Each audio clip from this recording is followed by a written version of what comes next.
So here's what we got. Reed and I have decided that we're going to be building a jib in the shop for him. We're going to be using I-beam that he has in the back. I wish it was pipe.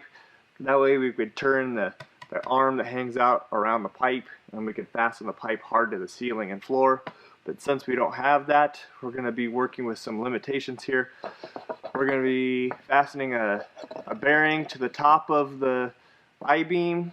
We're going to be fastening a bearing to the bottom of the I-beam. We're going to be placing those two on the ceiling and the floor, and then the whole crane is going to pivot. So this arm is going to be welded to this. Reed also requested that this arm hang out the garage door so we could pick something outside, swing over, pick up something off the plasma cutter, swing around again, and then service the milling machine that's behind the wall. So there's a lot to do. Cross our fingers that this works. I say we get rolling on building this thing, huh?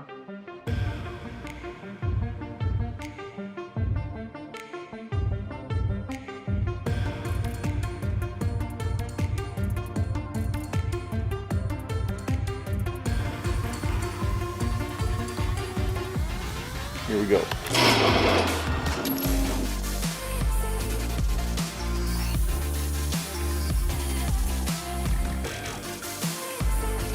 What made you choose Plasma Cam over any other plasma cutters out there, Reed? It was software. The software at the point that I bought this was far superior to anything else out there. I bought the actual Hypertherm PowerMax 65. It will cut 3/4 inch plate with no problem, and I just felt at the time that I didn't need to cut anything thicker than that. And it really shines, you know, with cutting anything up to 3/4. I built a water table for it and a downdraft, so you know, to me it's a clean table. It doesn't dirty up my shop. I don't have the smoke, none of that stuff. This thing does everything I want it to do.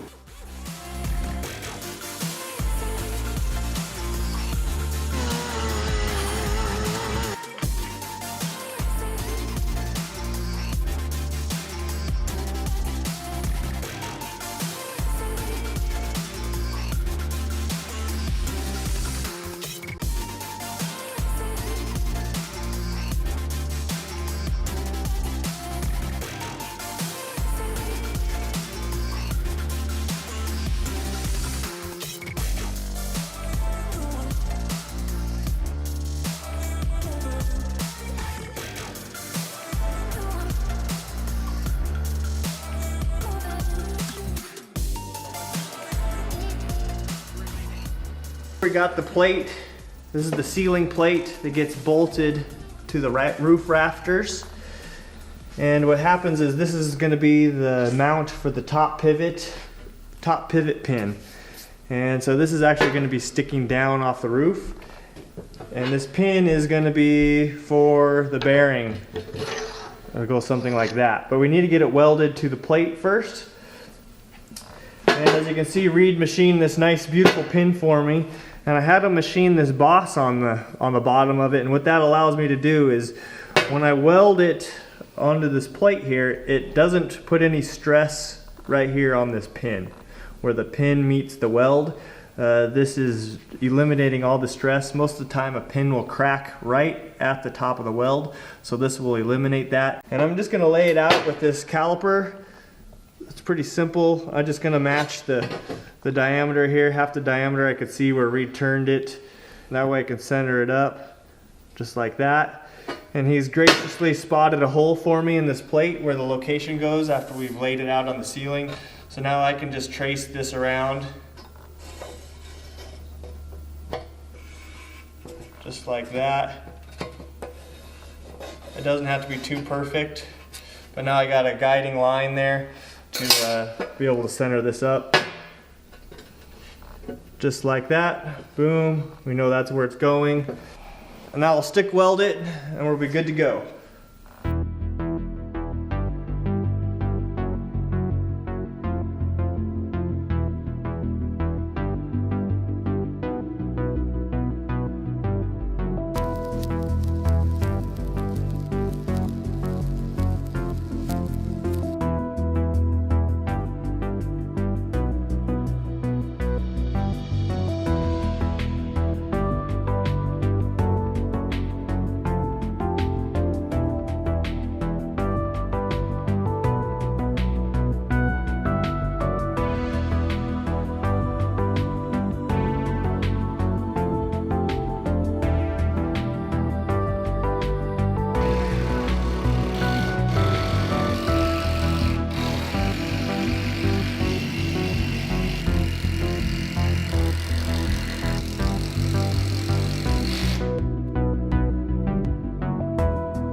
Now the fun part, about ready to chop off this last part of this I-beam here. We've accumulated all our bearing widths and thicknesses, and we've allowed some adjustment for the roof load to float. So now it's time to cut it.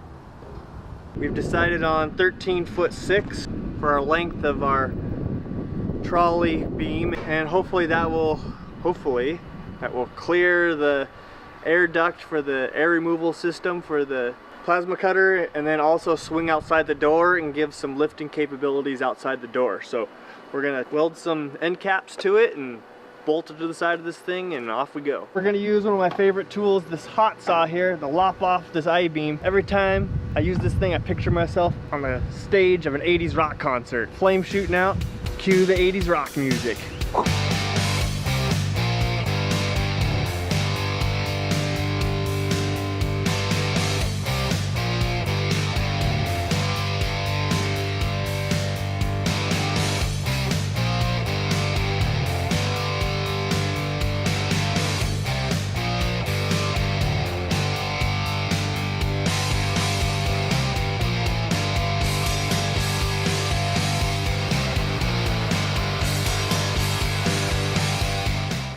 Here's the top side of the column of the crane. This is the top plate. This is the bearing that sits on top here. It gets bolted in. I've made this nice little notch out to make installation of this column real easy. I just slide this thing, rock it up into the position where that pin hangs down in here. That way there's no fishing of this plate or column into place. This is gonna make erecting this thing a breeze.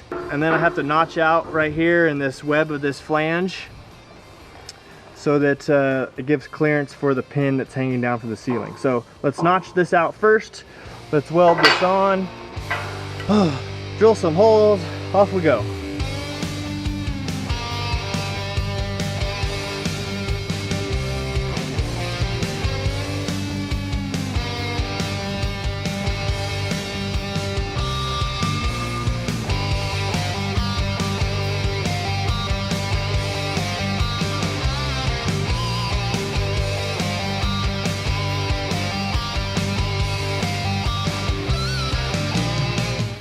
This plate needs to be perpendicular to the sides of this wide flange. As you can see, I just have the square clamps to the edge here, supporting itself with the tabs, so I know it's taking some of the yaw out of it. Now all I gotta do is just put this plate in here like this, and these two tabs take care of the control. As you can see, I'm perfect over here, perfect over here. Man, I just gotta clamp it, chunk, move it in and out, and done.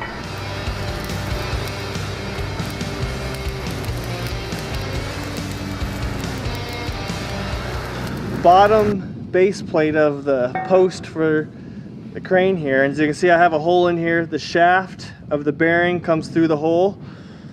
I've left myself a 1/4 of an inch to put a nice fillet weld on the outside, because if it's like this, a butt weld, it's kind of hard to make a weld there. So this is a planned fillet weld. I got to make some clearance in here to the web of this I-beam, so I'm just going to take the torch and I'm gonna just make a nice cutout here, something kind of cool looking, so that you're able to get a wrench in here. The nut will sit somewhere in there like that.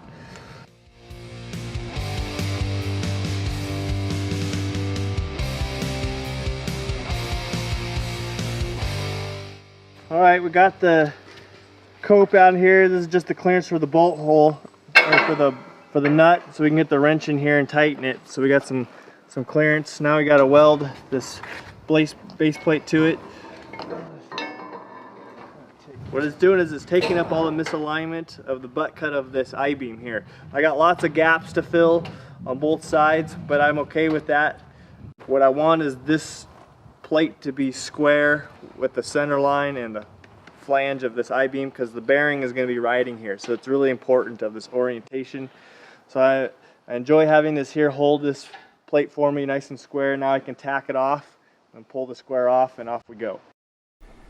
I've got a web stiffener that you need to have for the I-beam, and the easiest way to actually make these is to do a tracing.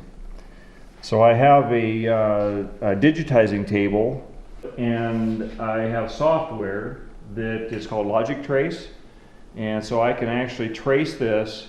It puts it into my computer as a DXF, and I can import directly into my software for the plasma cam. So what I do is I'll open up the program.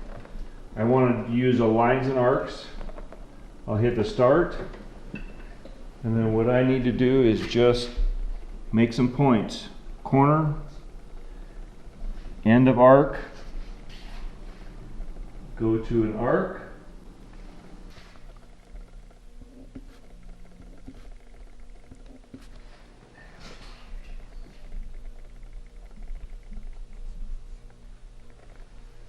back to a line,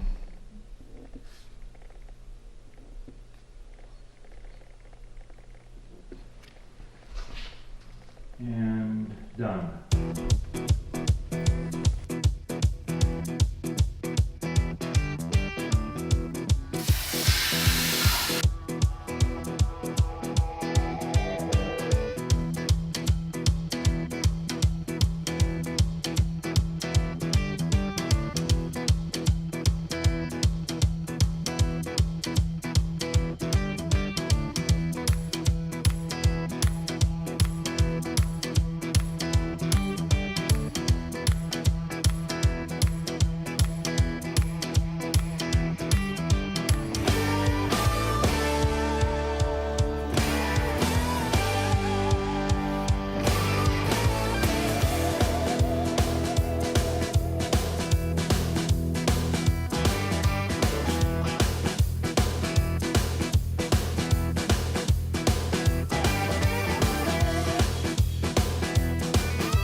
We got the top cap just tapped in here.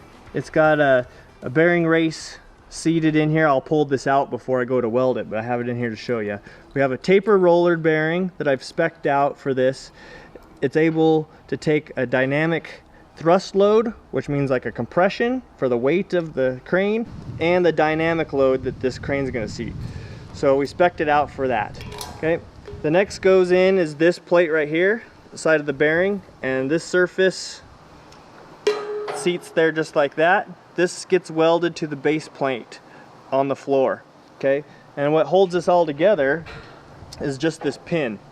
This big pin goes in here just like that. Reed's machined this for me, and I'm gonna end up tack welding this into place, and this pin's gonna hold all this assembly all together. And we got a big giant nut that keeps this crane from ever wanting to jump off the floor, and everything spins and we're golden. But now I gotta weld this pin into place, and then we'll be able to install this baby. We just laid out the whole pattern for in this flange of this I-beam. We're gonna be drilling 1 1/16 inch holes with this Hogan mag drill with a annular cutter. It's gonna make quick work of drilling these holes through the flange here. And this is the connection that's gonna hold the arm out so that we're able to remove it and install it anytime we want. It's time for the scariest part of the whole build for me, and it's getting this base plate flange trued up and down, angle twist, perpendicular to this I-beam here. And this is the I-beam for the rail that the trolley rides on. This part gets bolted onto the column. This has to be perfect because Reed wants this beam to swing outside his garage door, and he's given me this much room. So if this thing isn't welded perfectly straight and we bolt this flat to the I-beam, it might hit the door, which would then mean we have to put some shims behind it. So but I don't want to put shims if I don't have to. I think that's just a spot for some error. So this is kind of the way I have it set up. I got the Mega Square again. It's giving me the alignment. You can see I didn't do that good of a job on my cut. I gotta 1/8 of an inch gap in there, which is going to be perfect for my weld. But I'm pretty sure that I'm square. So cross our fingers that after I'm done welding this thing, we don't get any distortion, and when we go to install it, that we clear the garage door. So take a deep breath, cross our fingers.